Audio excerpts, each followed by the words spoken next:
लीला होती. ती चौथीत जात होती. भारी खोडकर, लोकांना त्रास द्यावा असे वाटायचे नाही, पण ती त्रास द्यायची. एके दिवशी लीलाला बर्फाचा गोळा खावासा वाटला. ताई ताई मला बर्फाचा गोळा खायचा आहे. नाही, बर्फाचा गोळा नाही खायचा. आई आई मला बर्फाचा गोळा खायचा आहे. नाही, बर्फाचा गोळा खायचा नाही. माय माय मला बर्फाचा गोळा खायचा आहे. लीला लीला नको खाऊ गोळा, दुखेल तुझा गळा, सगळं पाणी होईल नाकात गोळा. मला तर कोणीच बर्फाचा गोळा खाऊ देत नाही. आता मी काय करू? मी नदीलाच विचारते. नदी का नदी, लीलाला खायचा आहे बर्फाचा गोळा. आई म्हणाली नको खाऊ, ताई म्हणाली नको खाऊ, माई म्हणाली लीला ग लीला नको खाऊ गोळा, सगळं पाणी नाकात, सगळं आणि नाकात होईल गोळा. आता मी काय करू बरं? आई ताईपेक्षा मोठी आई, आईपेक्षा मोठी माई, माईपेक्षा मोठी नदीबाई, मी नदीबाईचंच ऐकते.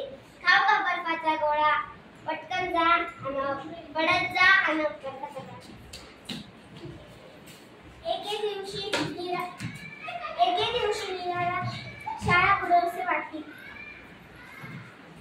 ताई ताई मला शाळा बुडवायची आहे. नाही, शाळेत जा तू.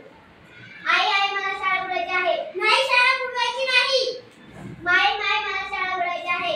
लीला लीला आला तरी कंटाळा, बुडू नको, शाळा शिकून सवरून सुखी होशी माझ्या बाळा. मला तर शाळा कोणीच बुडवू देत नाही. मी नदीलाच विचार.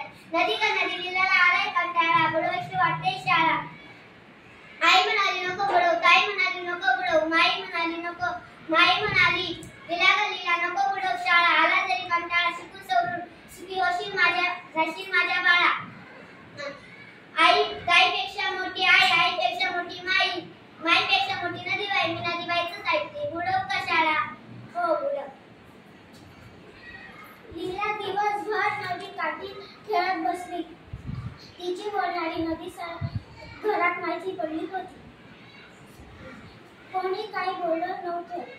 एके दिवशी भोला मामा आले.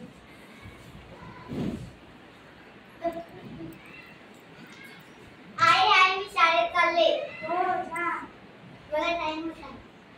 अरे भोला मामा, आई आई भोला मामा आला. भोला मामा माझ्यासाठी काय खाऊ आणलास? लीला ग लीला म्हणाले आमच्या बाळा खाऊ म्हणून बदामी पेढे आणले 16. वाव, बदामी पेढे ते पण 16. मी शाळेवर आले लगेच खाईन.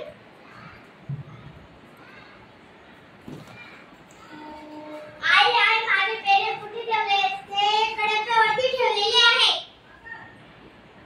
याच्यात तर काहीच नाही. पेढे कुठे ठेवले? मी खाल्ल्यात, नदीला दिल्यात. ए मूर्ख, नदी कुठे पेढे खाते का? मला पेढे पाहिजे. नदी लीलाशी बोलते तर नदी माझे पण पेढे खाते. मला पेढे पाहिजे का?